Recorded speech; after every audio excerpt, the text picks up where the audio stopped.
Olá, seja muito bem-vindo ao Começo de Conversa, um programa de entrevistas diferente, um bate-papo franco, aberto, sem censura. Começo de Conversa é transmitido por 3 emissoras, Supercanal TV, TV Sistec e o NEC TV. Ele também pode ser visto pelas redes sociais. Segundo o IBGE, no Brasil os negros representam mais de 50% da população. Apesar disso, várias estatísticas nos mostram o abismo racial em que vivemos. A Organização das Nações Unidas já afirmou que a população afrodescendente é a mais afetada pela desigualdade e outros problemas sociais. No ano passado, o Atlas da Violência, lançado pelo Instituto de Pesquisa Econômica Aplicada, revelou que mais de 70% das pessoas assassinadas no Brasil são negras. Embora estejamos comemorando 130 anos do fim da escravidão, o combate ao preconceito ainda é fundamental. Aqui na região, um dos principais movimentos de conscientização é o Grupo São Benedito Afro-Brasileiro, fundado em 2004 na Igreja Senhor Bom Jesus, no bairro Santa Cruz. Inicialmente, a equipe organizava missas temáticas. Hoje, além de ter se tornado uma organização não governamental, que vai além da religião, já possui ramificações em outras cidades e está ganhando cada vez mais visibilidade no estado de Minas Gerais. Formada em letras e especialista em cultura afro, nossa convidada de hoje é uma das fundadoras do projeto. É coordenadora do Movimento Negro Regional, presidente do Conselho Municipal de Igualdade Racial e responsável por trabalhar a diversidade nas escolas através da Superintendência Regional de Ensino. Logo depois do intervalo, você vai saber quem é essa nossa convidada muito especial de hoje. Nós voltamos já já.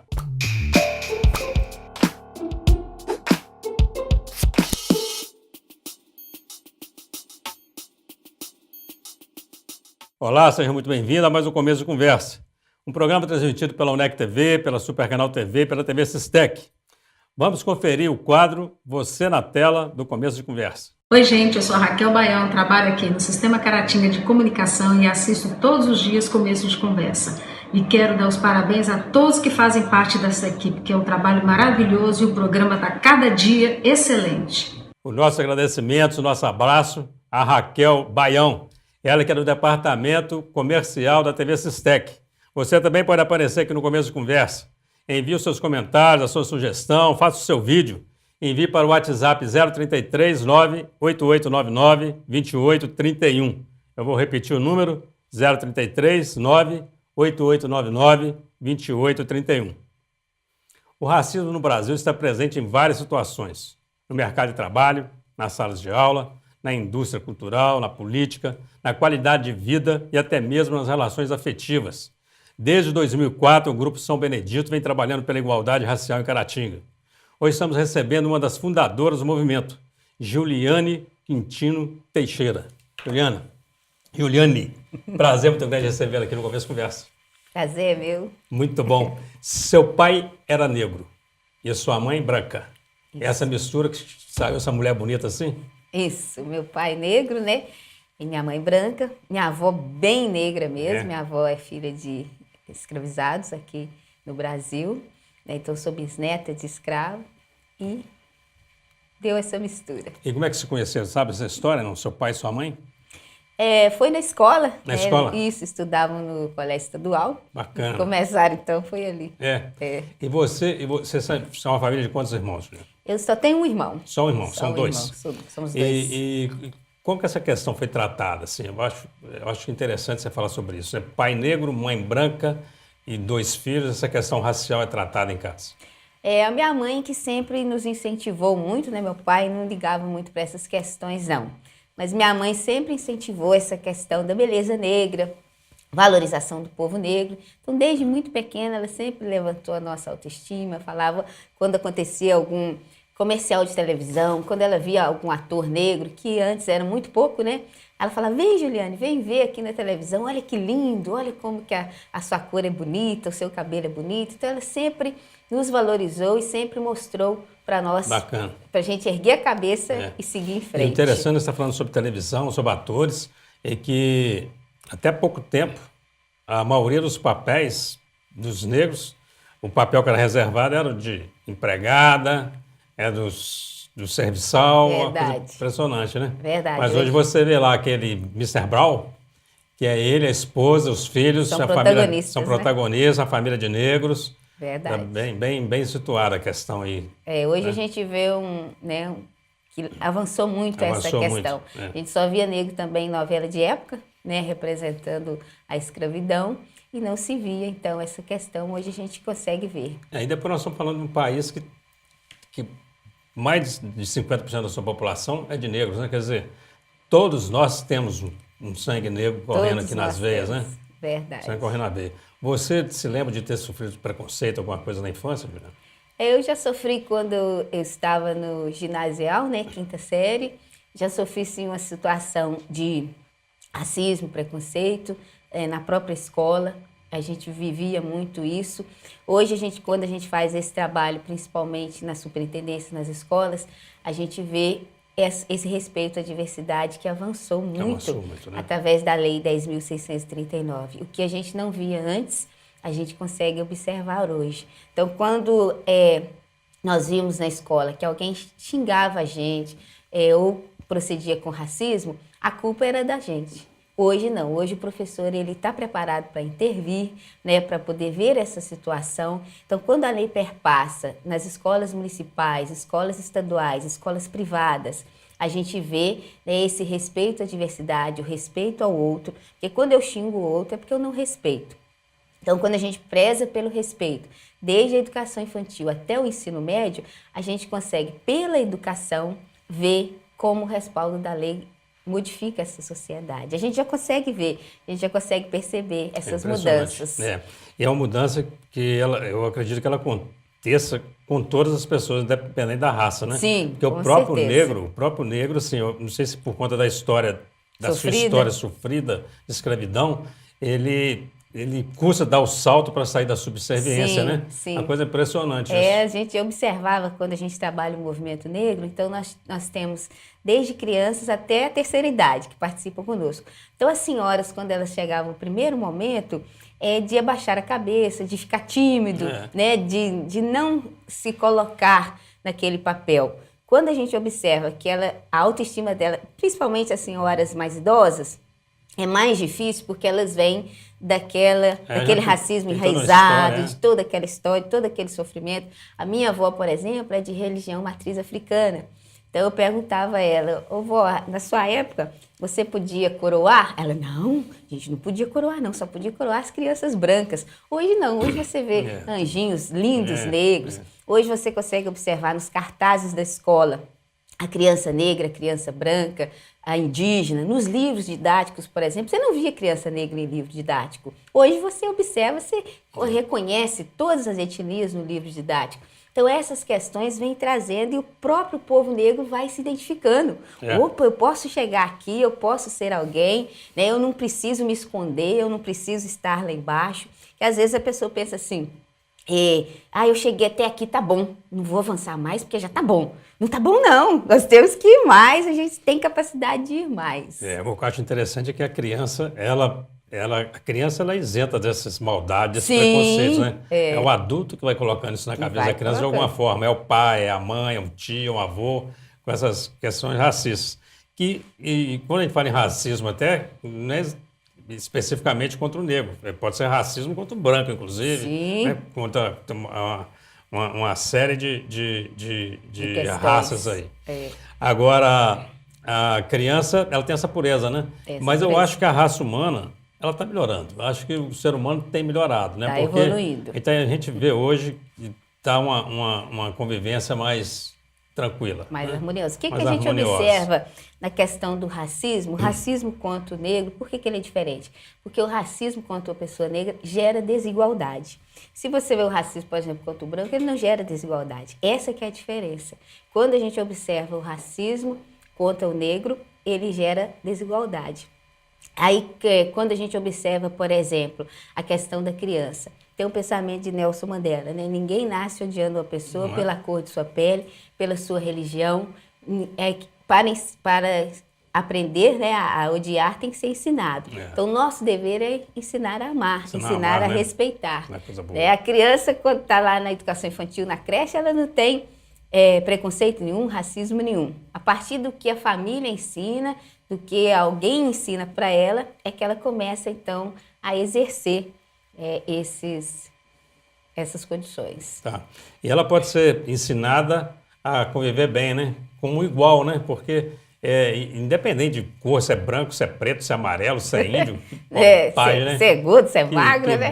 Se é baixo, se é alto. Se é alto, né? ela tem que aprender as diferenças. Tem um livro que fala Vivendo as Diferenças, ele é próprio da educação infantil, que coloca todas as crianças de várias cores, amarelo, verde, vermelho, e as crianças se identificam e falam, não, então tem que aprender a respeitar o meu coleguinha, né? Você fez letras. Fiz letras na UNEC. Na UNEC. E hoje você trabalha na Superintendência de Ensino trabalhando nessa questão da desigualdade, isso? Isso, trabalho com o projeto Afroconsciência, que foi lançado pelo governo de estado, né, com a professora Macaé Evaristo, secretária de estado. Então, em 2015, ela lançou o Afroconsciência, eu estava trabalhando no município, e a TV foi me procurar, falou, o que você acha desse projeto Afroconsciência? Falei, epa, tem um projeto da Afroconsciência? Então, como a gente já havia um trabalho desde 2004, eu falei, nós vamos mostrar que nós temos um trabalho na região de Caratinga. Então, fui a Belo Horizonte, conversei com a professora Macaé Evaristo, ela falou, nós vamos levar você para a superintendência para trabalhar o Afroconsciência na região. Então, nos nossos 24 municípios da superintendência, eu presto assessoria na questão do programa Afroconsciência. Isso, e o curso de letras, de alguma forma, te ajuda muito nisso? Me ajuda muito nisso, porque a escrita, né, as palestras, a gente, desde 2004 que a gente trabalha com essas questões das palestras, então eu me formei em 2001, então quando a gente começou o trabalho com a consciência negra, com o movimento negro, com as escolas, então esse curso é que me dá sustentação, né, a base. Eu quero, daqui a pouco, nosso tempo está esgotado, aqui o diretor já está me dando sinal e nós temos que... Mas eu quero voltar nessa questão das cotas raciais na universidade, quero falar sobre isso. Ótimo. E no próximo bloco nós voltaremos com Juliane Teixeira falando um pouco mais sobre o Grupo São Benedito e também vamos conhecer o movimento Caratinga Afro, com outra entrevistada super especial. Já já nós estamos de volta, não sai daí.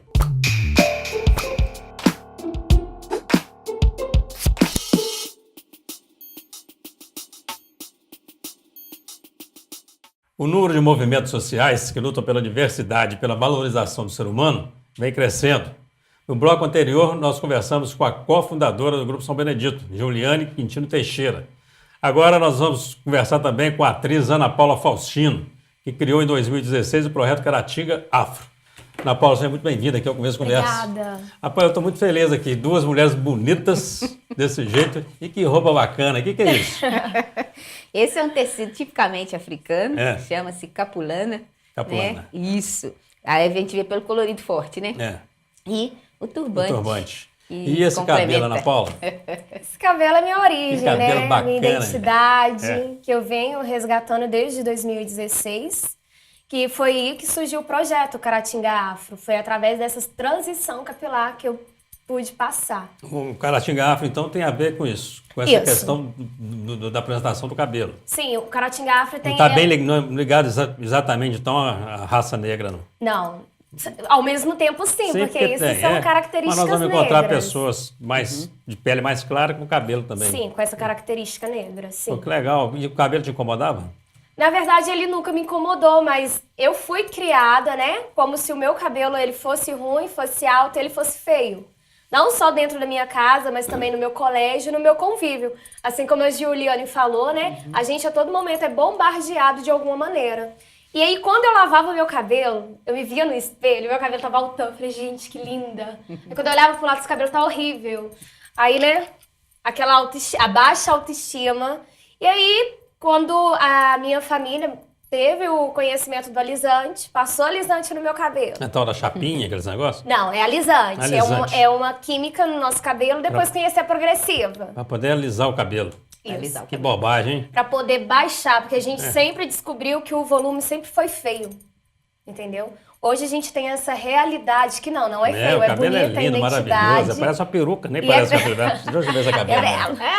Cabelo mesmo. Cabelo, pessoal, é cabelo. Juliane também tem, né? O cabelo afro, o cabelo alto, né? No volume. E a gente passou a descobrir que isso sim é uma valorização, uma característica. Bacana. Então o Caratinga Afro se deu essa origem através disso. Da sua expressão. O que você tem de melhor? Eu posso enaltecer aquilo.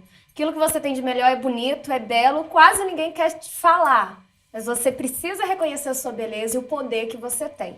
Eu acho que quando a gente se apodera disso, as pessoas automaticamente passa a ter mais respeito, porque a gente se impõe. Não é? Porque não é fácil, não é, Ju? Verdade. Não é fácil a gente chegar no lugar e a gente ser a diferente. Porque a todo momento a gente sempre se descobriu como feia, como aquilo que as suas características não te embelezam em nada. Não é um diferencial em você. O tal do patinho feio porque era diferente dos outros, né? Sim. Porque na verdade não era feio nada, era muito Era o lindo, mais bonito era o de mais todos, bonito de todos. Sim. Né? Então o Caratinga Afro, ele vem através disso, de você enaltecer aquilo que você tem de melhor através Fazer a das pessoa se pessoas. amar, né? Se gostar mais. Sim. Isso. E deu muito resultado o Caratinga Afro através disso. Muito bem. E você, especificamente, foi vítima de preconceito, né? Sim, bastante. Eu lembro que quando eu ia pro colégio, né, minha avó, né, pedia pra eu lavar, hoje você vai lavar cabelo. Eu ia com meu cabelo molhado e preso. Minha avó falava, você vai mofar seu cabelo, seu cabelo vai cair. Mas pra mim era um desastre. Eu tô querendo entender só isso. O que tem a ver o molhar? Porque quando molha o cabelo... Ele abaixa. Ele diminui o volume. Não era nem tanto só abaixar como diminuir, mas eu tinha consciência que isso era feio. Se eu fosse pro colégio, as pessoas iam rir de mim. Entendeu? Então, todo momento eu lavava meu cabelo, mas era um molhado preso. Porque solto sempre era feio na minha consciência. A minha consciência, ela só foi mudar quando eu fiz uma dramaturgia do corpo. E eu vi, ei, calma aí, eu tenho uma ferramenta ao meu favor, eu tenho uma característica que é minha, uma identidade. E a todo momento eu sempre soube que é bonita. As pessoas que falam que é feio, isso precisa mudar, essa sou eu. Falei, calma aí. Bacana demais. Aí eu comecei a passar na rua e todo mundo olhava pra mim e fez assim, gente, olha. E eu olhava assim, a pessoa era igual a mim, assim, com o cabelo crespo, cacheado, ondulado. E eu olhava, por que a pessoa não solta o dela? E elas vendo o meu, admirando, eu falei, por que não a outra também? Eu comecei a ver essa necessidade na sociedade. Falei, por que a outra não enaltece aquilo que tem de melhor?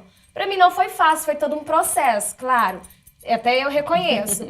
Mas, passando por toda uma delicadeza, todo um processo de reconhecimento, eu consegui me aceitar. Eu vi a necessidade do outro. Hoje em dia, o projeto Caratinga Afro, ele vem para te ajudar nisso. Eu acho muito interessante, assim, porque você é uma garota ainda, uma menina, e com toda essa experiência, né? Verdade. E muito interessante a sua maneira de enxergar a vida. Teatro ajudou um pouco, né? Sim, o teatro para mim foi a base. Eu lembro quando eu era pequenininha, todo mundo me perguntava, o que você quer ser na vida? Eu falei, eu quero brilhar. E esse brilho que eu trago, porque eu acho que o maior palco da vida é a sua vida, é onde que você está. E o brilho que eu sempre procuro é o interior. Bacana. Então, a partir do momento que todas as vezes, quando eu posso estar no teatro, eu posso atuar, eu posso estar ali com o outro, dividindo, compartilhando e recebendo, que a gente também faz essa troca, a todo momento eu me inspiro, eu me renovo e sempre abro esse leque de visão, de discernimento e sabedoria. O teatro, para mim, sempre me auxiliou muito na minha caminhada. Bacana. O Caratinga Afro e Grupo São Benedito, eles conversam? Quer dizer, qual a relação de um grupo com o outro? Assim que ela ficou sabendo que tínhamos o Grupo São Benedito, né, nós estávamos fazendo um terceiro fórum de promoção à igualdade racial.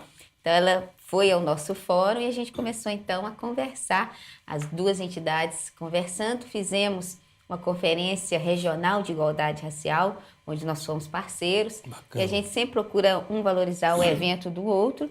Nós tivemos a grata satisfação de representar Caratinga e região na Conferência Estadual de Promoção da Bacana. Igualdade Racial. Então, tanto Caratinga Afro, como o Grupo São Benedito, e mais os grupos da região que a gente coordena, fomos à Conferência Estadual em Belo Horizonte e a gente foi indicado também para a Conferência Nacional, que acontece em Brasília em maio. Então, essa integração é o que nos fortalece. Então, a gente coloca os grupos afins, né, chama, vem participar conosco e a gente integra, então, para unir forças, porque para a gente trabalhar juntos e unidos. Muito bem. O Caratinga Afro, ele tem quantas pessoas envolvidas hoje nesse programa? O Caratinga Afro, quando a gente organiza ou uma roda de conversa, um evento, sempre aparece mais de 200. Que bacana. O pessoal vem. E o mais incrível do Caratinga Afro é que só vai aquelas pessoas que realmente se interessam, porque a nossa roda de conversa é no domingo, 5 horas da tarde. Quem sai da sua casa no domingo, 5 horas? É só quem está interessado no tema mesmo. A Juliane sempre está interessada, porque ela sempre está lá. Sempre tô lá. Sim, e é incrível assim, a gente reconhecer esse público e a gente vê, viu, tá valendo a pena. Esse pessoal tá vindo. E pessoas de todas as raças.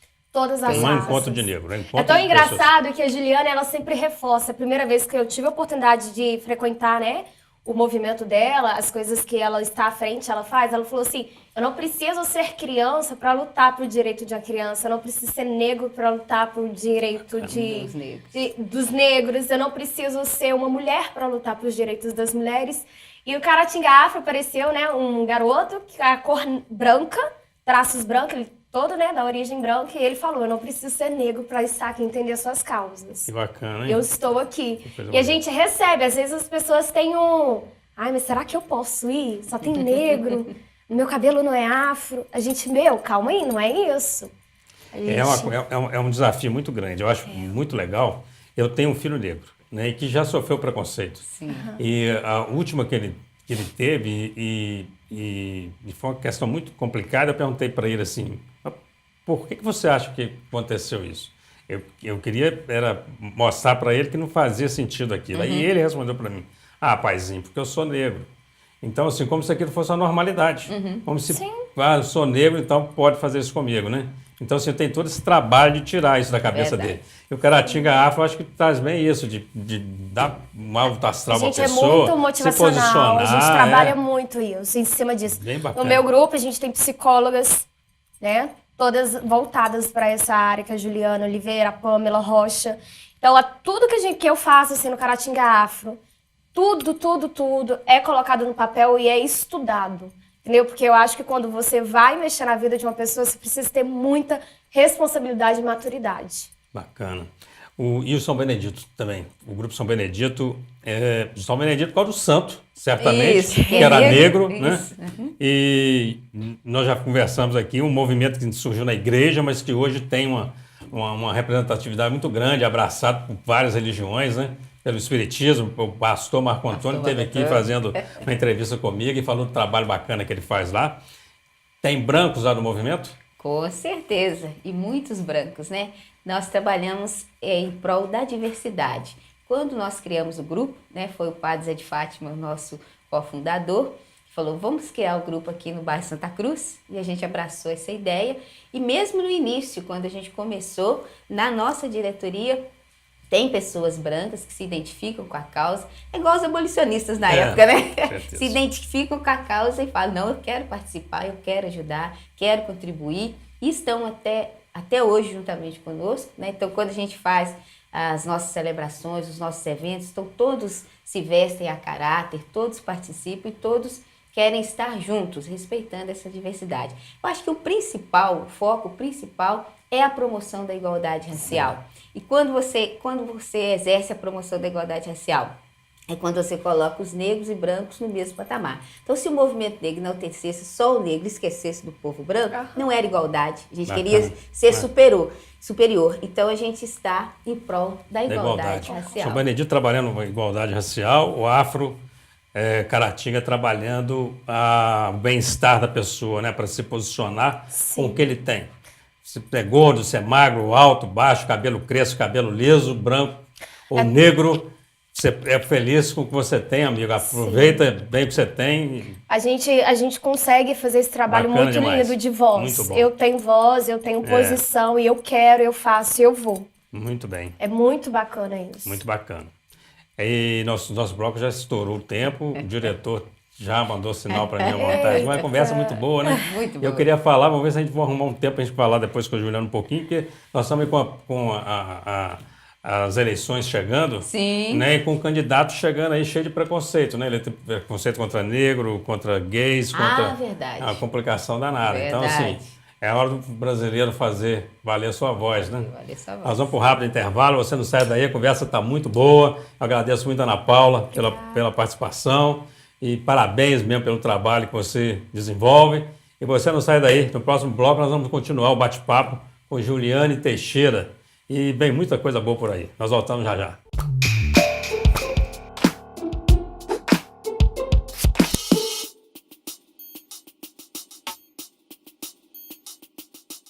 Olá, estamos de volta com o começo de conversa. E você que chegou aí agora vai poder acompanhar ao terceiro bloco de uma entrevista sensacional com Juliane Quintino Teixeira. O Grupo São Benedito se tornou uma referência na luta pela igualdade racial na região. Nós estamos recebendo aqui hoje a cofundadora desse movimento. Ela é formada em letras, especialista em cultura afro e responsável pela valorização da diversidade nas escolas através da Superintendência Regional de Ensino. Juliane, que coisa boa passar da Ana Paula por aqui, menino. Você viu? Que coisa legal, chique. Achei muito chique, muito bacana, hein? Muito bom. E esse entrosamento, né, nosso, é muito importante. Com você, é muito importante. Muito importante. E a Ana Paula é uma pessoa resolvida, né? Muito resolvida. E eu achei legal esse lado do movimento, que assim, todo mundo tem que ser uma pessoa resolvida, né? Com certeza. Ser feliz com o que tem. Com o que tem, se valorizar. Se valorizar, bacana demais. E eu mexi na política no finalzinho, nós não vamos ficar falando nome de candidatos aqui, mas sim, essa questão, por exemplo, da igualdade racial é um problema que o Grupo São Benedito está atento a ele? Com certeza. A partir de 2010, com o Estatuto da Igualdade Racial, né, a lei que foi promulgada nacionalmente, né, a gente trabalha todo o Estatuto da Igualdade Racial, leituras do Estatuto, a criação da CEPIR, que é a Secretaria de Igualdade Racial.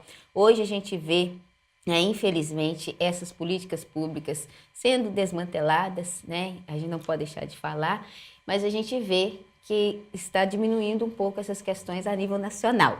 Mas a gente vê, através do Estatuto da Igualdade Racial, através da Secretaria, através dos movimentos a nível nacional no Brasil, que desde a década de 70 vem fazendo, né, esse fortalecimento da população afro-brasileira, a gente consegue perceber esse crescimento a nível nacional. O discurso do candidato, então, tem que estar bem afinado com isso. Tem que estar bem afinadinho, que o povo está muito atento a essas questões. Não tem ninguém bobo mais não, né? Tem ninguém bobo, acho que o brasileiro está saindo para essas eleições, ele está saindo bem pouco mais preparado, né? nessas pouco questões. Mais preparado nessas questões. A gente consegue observar, né, quando a gente vê a questão da igualdade racial, a questão também da igualdade social, né, as questões que vão sendo colocadas, onde a gente pode ver quando uma classe se levanta e consegue estar em pé de igualdade com a outra, de participar, de falar. Antigamente a gente não podia nem falar, né? Uma roda do Caratinga Afro, por exemplo, no centro. Se fosse na ditadura militar, se você estivesse no centro fazendo uma roda, ele perguntar e te proibia de fazer aquela roda. Então, hoje a gente consegue observar, né, que a gente pode fazer os movimentos, que a gente tem condições de discutir, que a gente tem condições de estar ali, né, não pode ser reprimido por estar ali. Então, a gente consegue observar essas questões. Você falou em igualdade racial, falou em igualdade social. Eu quero aproveitar para entrar na questão das cotas. Sim. Como é que você vê essa questão das cotas na universidade? As cotas vieram como ações afirmativas, né, para poder suprimir o que aconteceu ao povo negro no Brasil colonial. Então, quando começou a escolarização no Brasil, o povo negro não foi incluído. Nem o negro, nem o indígena. Então, a cota hoje ela não é só para o negro, é para o indígena também. Então, quando você vai, a questão do IBGE, você vê o Estado proporcional, a partir daquele Estado, as cotas para negros e indígenas, para que ele possa alcançar um pouco do que foi perdido a partir de 1500. Então, quando começa a escolarização no Brasil, a sociedade, a nação brasileira, ela tem 3 filhos. O branco, o indígena e o negro.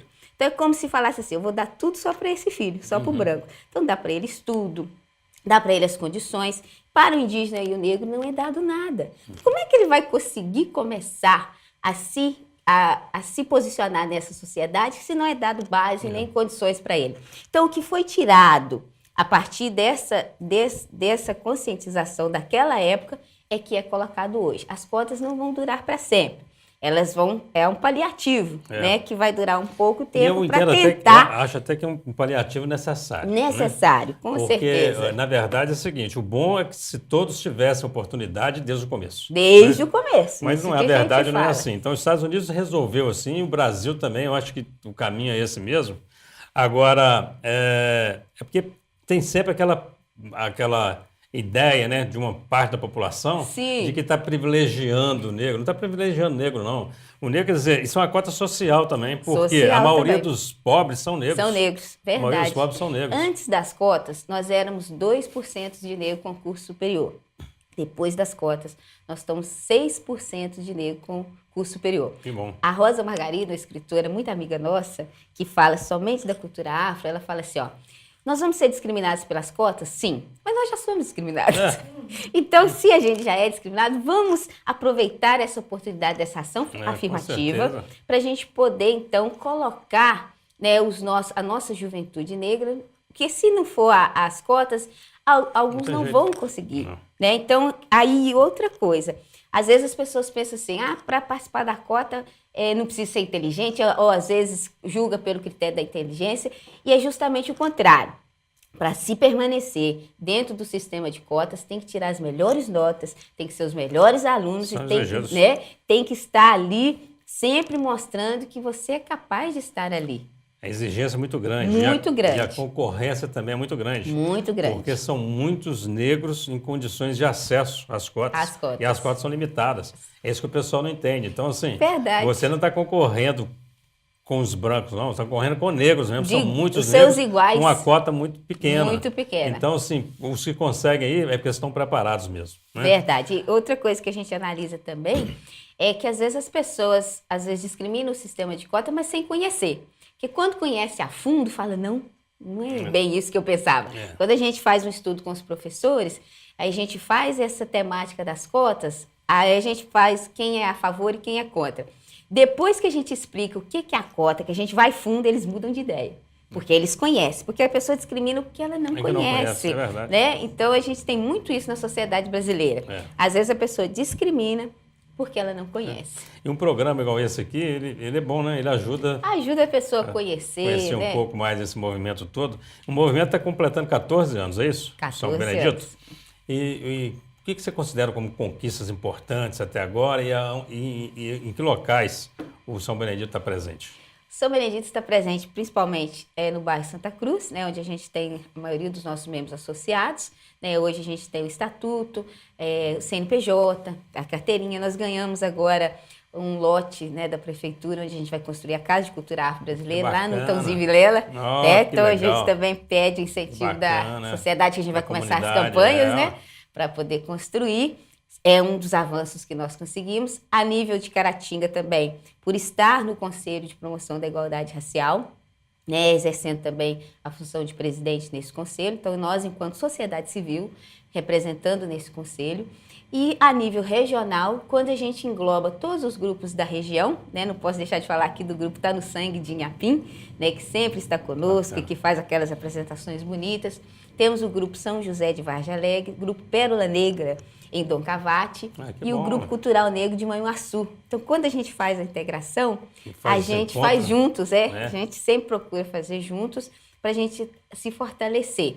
Então, a gente busca esse movimento a nível regional. Então, hoje, a nível de Estado e a nível de Brasil, nós representamos o Vale do Aço. Então, na conferência estadual, por exemplo, não tinha referência de Ipatinga. Então, Caratinga pegou a vaga, representando o Vale do Aço. Então, a gente mostrar que nós estamos ali, mostrar a nossa presença, é importante, né, para o crescimento da nossa região. E como é que faz para participar do movimento, por exemplo? Quero participar do Grupo São Benedito, como é que faz? É só vir. Quando a gente tem as agendas, né, a gente coloca no Facebook e a gente não reúne diretamente, não. A gente faz as reuniões excepcionais, né? E a gente sempre tem as nossas agendas em 13 de maio.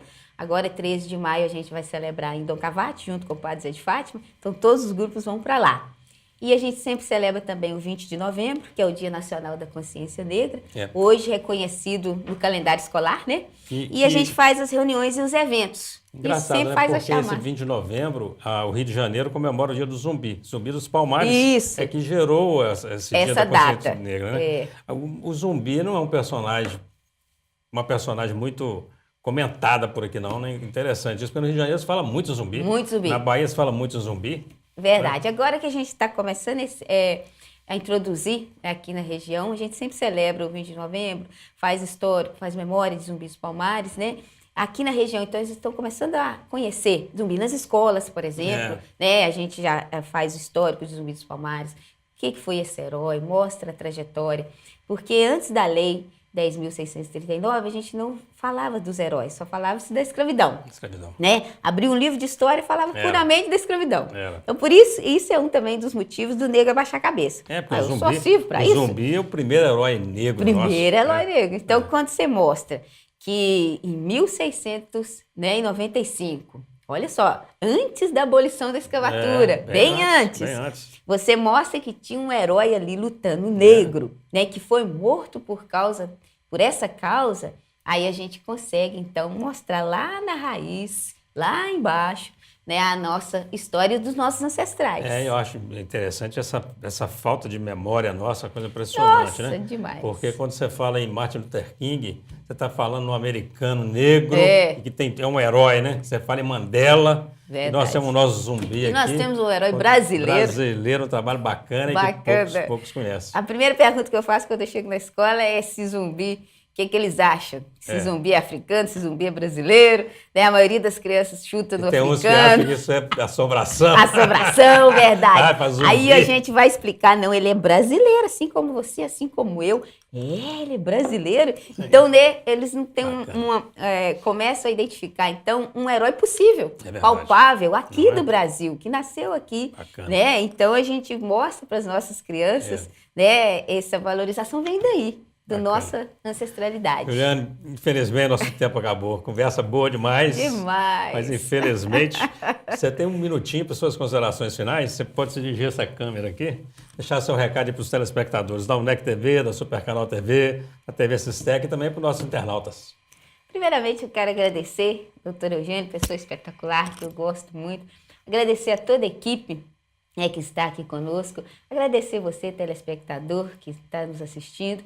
E agradecer a cada um e cada uma que luta em prol dessa igualdade racial. Muito obrigada, doutor Eugênio. Foi muito querida. Bom. Foi bom demais. Muito obrigado, linda. Você que nos acompanhou, muito obrigado. Foi uma honra muito grande ter recebido aqui a Ana Paula, a Juliane. E muito obrigado pela atenção, pela audiência. Até o nosso próximo encontro aqui, se Deus quiser.